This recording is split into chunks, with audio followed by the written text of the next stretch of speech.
या मालिकेच्या आजच्या भागात आपण पाहणार आहोत स्वप्नील अर्जुनला समजावत असतो की आपण अपर्णाचा सगळीकडे शोध घेतलाय, मात्र ती कुठेही सापडलेली नाहीये आणि तिच्या ज्या वस्तू सापडल्यात त्यावरून तर असंच वाटते की ती आपल्याला सोडून गेली आहे. आणि स्वप्नीलचं ते बोलणं ऐकून अर्जुन म्हणतो की दादा, एक वेळ मी हे सत्य मान्य करेल सुद्धा, मात्र अमोलचं काय? अरे, तो त्याची माप परत येईल अशी आशा लावून बसला आहे ना, मग मी त्याला काय उत्तर देऊ? आणि त्यावेळी स्वप्नील म्हणतो की अर्जुन, काही झालं ना तरी तुलाच त्याला समजवावं लागेल. पण अर्जुन म्हणत असतो की नाही दादा, काही झालं तरी मी अमोल समोर नाही जाऊ शकत, मला आधी अप्पीला शोधायला हवं. मात्र स्वप्नील त्याला समजावतो की अर्जुन, जेव्हा तुझी आई गेली तेव्हा तुझी काय अवस्था झाली होती आठव एकदा. त्यावेळी विन्या काकाने तुला जवळ घेतला नाही, तुझ्याशी तो बोलला नाही आणि त्यामुळे तुला कायम आईची पोकळी जाणवत राहिली. मात्र आता तू ही चूक अमोलच्या बाबतीत करू नको. विन्या काकाकडून नकळतपणे घडली होती, पण तू जाणून बुजून केल्यासारखं होईल. आत्ता अपर्णा नसेपर्यंत तुलाच अमोलला बाप म्हणून आधार द्यावा लागेल. आणि स्वप्नीलचं ते बोलणं ऐकून अर्जुन रडू लागतो. तो म्हणत असतो की माझी जी अवस्था झाली ती मला माझ्या अमोलची नाही होऊ द्यायची. तर स्वप्नील म्हणतो की म्हणूनच मी तुला सांगतोय की अपर्णा परत येईपर्यंत तू अमोलला समजाव, त्याचा आधार बन, तो तुझं नक्की ऐकेल. आणि त्यावर अर्जुन रडतच हो म्हणतो आणि स्वप्नीलला मिठी मारतो. तर दुसरीकडे अमोल त्याचं तुटलेलं लॉकेट जोडण्याचा प्रयत्न करत असतो आणि मग अपर्णाच्या आठवणीमुळे रडू लागतो. तो देवाकडे प्रार्थना करत असतो की माझ्या माला सुखरूप ठेव, त्याला लवकरात लवकर माझ्या जवळ आण. तर दुसरीकडे बापू, कदम, दीपक हे सगळेजण अमोलविषयी काळजी करत बसलेले असतात. अमोलने काही खाल्लेलं देखील नसतं, त्यामुळे त्यांना त्याची अजूनच काळजी वाटत असते.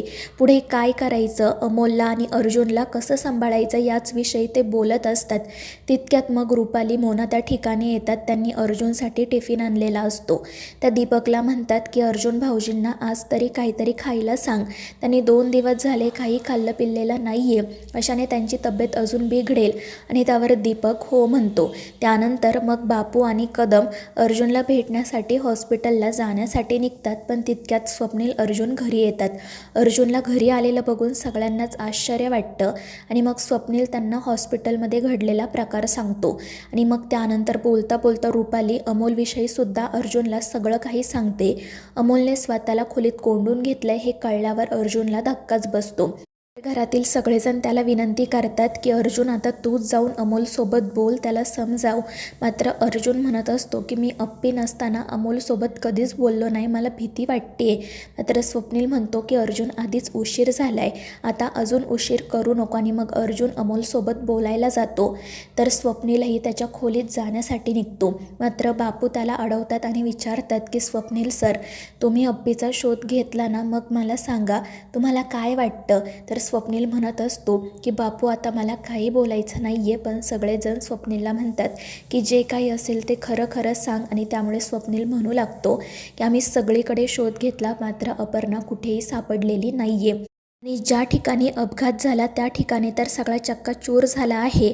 त्या ड्रायव्हरची अवस्था बघवत नव्हती, त्यामुळे अपर्णाचं काय झालं असेल याचा विचारही करवत नाही. आणि ते ऐकून सगळेच जण घाबरतात. पण मग बापू स्वप्नीलला म्हणतात की स्वप्नील सर, आपल्याला माहिती आहे अप्पूच्या गाडीचा ड्रायव्हर गाडी व्यवस्थित चालवत होता, त्याला कशाचंही व्यसन नव्हतं, तो गाडीची व्यवस्थित काळजी देखील घ्यायचा. मग असा अचानक अपघात कसा काय झाला, ती गाडी दरीत कशी काय कोसळली, हा घातपात तर नाही आहे ना. आणि त्यावेळी स्वप्नील म्हणतो की बापू, मला सुद्धा याबद्दल संशयच आहे, कारण ज्या ठिकाणी अपघात घडला त्या ठिकाणी कधीच अपघात घडत नाही, ते ठिकाण अपघात घडण्यासारखं नाहीच आहे मुळी. हे सगळं कसं काय झालं ना तेच कळत नाही आहे. मात्र पोलिसांना आधी अपर्णाबद्दल काहीतरी ठोस माहिती मिळवावी लागेल आणि मग त्याच नंतर आपण या सगळ्या प्रकरणाकडे घातपाताच्या अँगलने सुद्धा बघू शकतो. आणि ते ऐकून बापू म्हणतात की ठीक आहे, मात्र माझी खात्री आहे की अप्पी नक्की परत येईल. आणि मग त्यानंतर ते सगळेजण अमोल आणि अर्जुनला कसं सावरायचं, त्यांना आता कसं सांभाळायचं याच विषयी विचार करू लागतात. त्यानंतर अर्जुन जेवणाचं ताट घेऊन अमोलकडे जातो, त्याला दरवाजा उघडायची विनंती करतो. मात्र अमोल म्हणत असतो की बाबा, मा आली का. तर अर्जुन म्हणत असतो की बाळा मी मालाच शोधायला जाणार आहे, पण त्याआधी मला तुझ्याशी बोलायचं आहे, प्लीज दरवाजा उघड. आणि मग अमोल दरवाजा उघडतो. अर्जुन आतमध्ये येतो आणि अमोलला विचारतो की बाळा तू जेवण का नाही केलं. तर अमोल म्हणत असतो की बाबा सगळे म्हणतायत की मा आपल्याला सोडून, पण तो पुढे काय बोलणार इतक्यात अर्जुन म्हणतो की तुला असं वाटतं का की मा आपल्या दोघांना सोडून कुठे जाईल. तर अमोल म्हणतो नाही बाबा, मला माहिती आहे मा परत येणार. तर अर्जुन म्हणतो की मलासुद्धा असंच वाटतंय, आपली मा आपल्याला सोडून कुठेही जाणार नाही, ती नक्की परत येणार, मात्र त्याआधी आपल्याला तिला शोधायला हवं ना, आणि शोधण्यासाठी थोडे दिवस तर लागणार ना. तर अमोल म्हणतो की ठीक आहे बाबा मी वेट करेल. तर अर्जुन म्हणतो पण बाळा असं उपाशी राहून काही होणार नाही, तू आजारी पडशील, मग मी तुला दवाखान्यात घेऊन जाऊ की मग मला शोधू, मग तूच सांग मी कुठे कुठे लक्ष देणार. तर अमोल म्हणतो की सॉरी बाबा, मी पुन्हा असं नाही करणार. मात्र घरातील सगळेच जण नाराज आहेत आणि सतत म्हणतायत की मा गेली. मात्र अर्जुन म्हणतो की तुझा आहे ना माझ्यावर विश्वास, मी आपल्या माला नक्की परत घेऊन येणार. त्यावर अमोल म्हणतो की ठीक आहे बाबा, माझा तुझ्यावर पूर्ण विश्वास आहे. आणि मग त्यानंतर अर्जुन स्वतःच्या हाताने त्याला घास भरवतो. अमोलही त्याच्या हाताने अर्जुनला एक घास भरवतो. दोघेही रडतच एकमेकांकडे बघत असतात. आणि मग अमोल म्हणतो की बाबा मला माफ कर, मी हॉस्पिटलमध्ये तुझ्याशी बोललो नाही, पण माझं तुझ्यावर खूप प्रेम आहे. आणि ते दोघे रडतच एकमेकांना मिठी मारतात. घरातील इतर सगळेजण बाहेर बसलेले असतात. मग अर्जुन त्या ठिकाणी येतो. रुपाली अमोलची चौकशी करते. अर्जुन सांगतो की त्याचा आत्ताच डोळा लागलाय आणि तो थोडंसं जेवलासुद्धा, काळजी करू नका. तर बापू म्हणत असतात अरे अर्जुन पण असं उपाशी राहून काय होणार आहे. तर अर्जुन म्हणत असतो की बापू लहान आहे हो तो मुलगा, तो कधी अप्पीला सोडून 2 मिनिटंसुद्धा राहिला नाही. आता तर 2 दिवस झालेत, त्याला तिची काळजी येणं साहजिक आहे ना.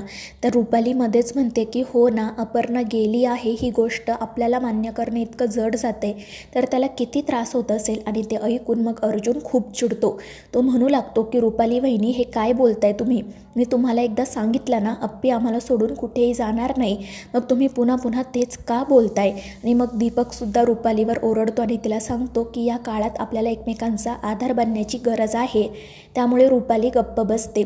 त्यानंतर अर्जुन अप्पीला शोधायला जायचं ठरवतो, पण मोना मध्येच म्हणते की अर्जुन दादा, स्वप्नील सरांनी तर त्या ठिकाणी शोधले, मात्र अपर्णा वंश सापडल्या नाहीत, मग आता तुम्ही कुठे शोधणार. आणि ते ऐकून अर्जुन पुन्हा चिडतो आणि रागातच तेथून बाहेर पडतो. त्याच्या पाठोपाठ दीपकही जातो. तर कदम त्या दोघींवरही ओरडत म्हणतात की तुम्हाला कशाची घाई झाली आहे गं, अर्जुन समोर सतत हे सगळं बोलायची गरज आहे का. त्यामुळे त्या दोघीजणी खाली मान घालतात. तर बापू रडतच म्हणत असतात की माझी अप्पी परत येणार, मला खात्री आहे. आणि ते सुद्धा तेथून निघून जातात. दुसरीकडे तो जे मात्र त्याच्या माणसांसोबत पार्टी करत असतो. तो म्हणत असतो की मी त्या कलेक्टर बाईला सांगितलं होतं गोडीत राहशील तर फायद्यात राहशील, पण तिने माझं ऐकलं नाही. साधा पॉलिटिशियन माणूस मी, पण हिच्यामुळे मला खुनी व्हायला लागलं. आणि मग तो हसतच म्हणतो की कलेक्टर बाई, मला मी सांगितलं होतं की माझ्या वाकड्यात जाऊ नका, पण तुम्ही गेलात आणि म्हणूनच मला तुमचं वरचं तिकीट काढावं लागलं. तर मित्रांनो, या मालिकेच्या पुढील भागांच्या अपडेटसाठी आपल्या चॅनेलला सबस्क्राईब करा.